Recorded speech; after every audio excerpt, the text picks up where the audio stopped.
দিনের শেষে যখন সন্ধে ঘরে ফিরি ক্লান্ত হয়ে পড়ি, কিন্তু তখন ঘরে ঝটপট করে কি করব ডিনারে হঠাৎ করে মাথায় এলো একটু ডিমের কারিটা অন্যভাবে করি।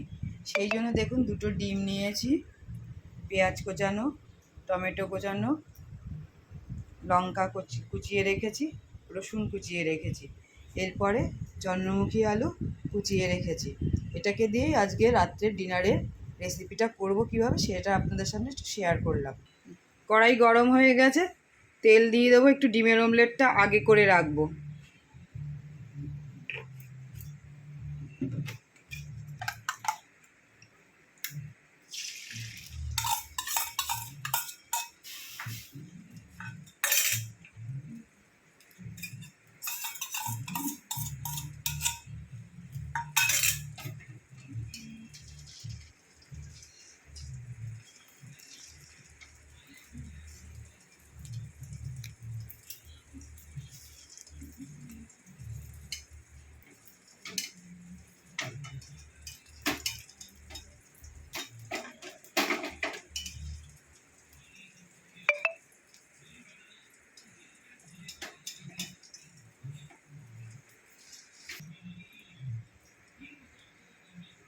এবার ডিমটাকে অমলেটটাকে ভাজ করে নেব।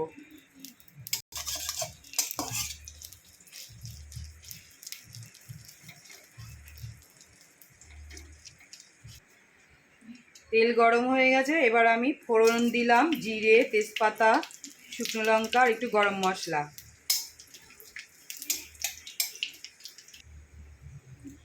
দেখুন পেঁয়াজ কোচানোটাকে দিয়ে দিলাম,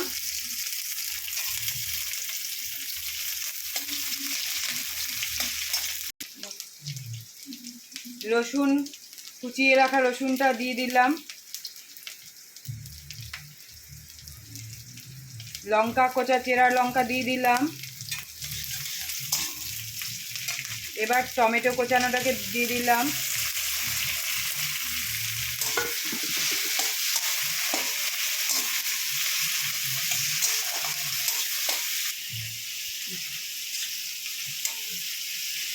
মশলাটা দেখুন একটু নরম হয়ে এসছে, এরপরে আমি আলুটাকে দিয়ে দেবো।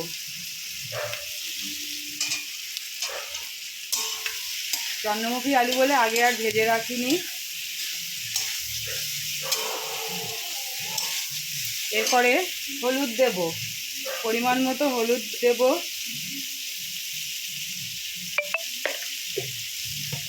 পরিমাণ মতো দেব,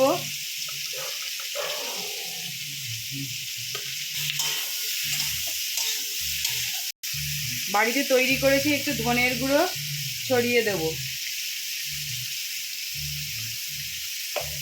জিরের গুঁড়ো দেব বাড়িতে তৈরি করা।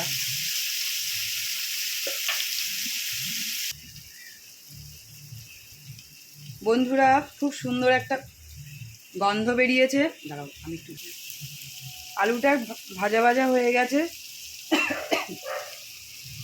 কষে এসছে। আমি এবার পরিমাণ মতো জল দেবো, তবে খুব বেশি জল দেবো না, এটা একটু মাখা মাখা টাইপের হবে।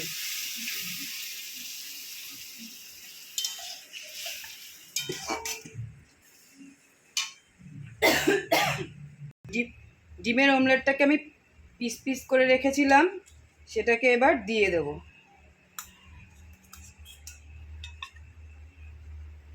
এবার ফুটবে তরকারিটা।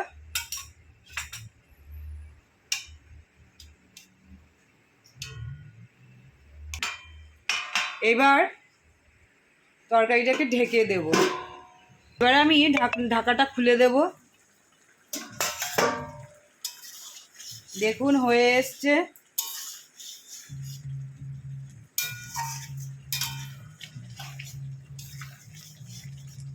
খুব সুন্দর ফ্লেভার।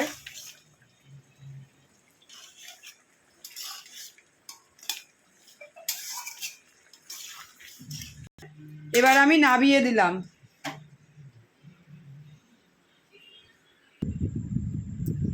দেখুন শর্টকাট ডিমের কারি হয়ে গেছে,